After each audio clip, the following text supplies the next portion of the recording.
Parliament ఎన్నికల్లో BRS కు ఎలాంటి ఎజెండా లేదు అంటున్నారు కిషన్ రెడ్డి. ఈ ఎన్నికల్లో బీఆర్ఎస్ పోటీ చేయాల్సిన అవసరం లేదని, బీఆర్ఎస్ కేసీఆర్ కుటుంబంపై ప్రజల్లో విపరీతమైన కోపముందని, ఇక కాంగ్రెస్ పార్టీ ప్రధాని అభ్యర్థి ఎవరో తెలీదు అంటూ వ్యాఖ్యానించారు కిషన్ రెడ్డి.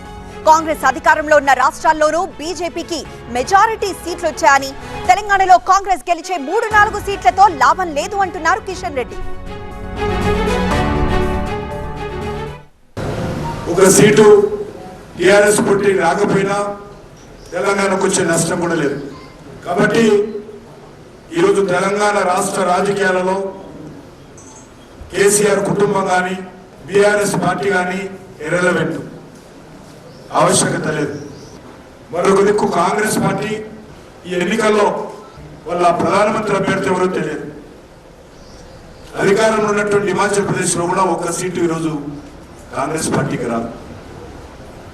అధికారంలో ఉన్నటువంటి కర్ణాటకలో కూడా 25 సీట్లు బీజేపీకి వెళ్ళబోతా ఉంది. తెలంగాణలో వాళ్ళు 3-4 సీట్లు గెలిచినా ఢిల్లీలో ఏమాత్రం తెలంగాణకు లాభం జరగదు.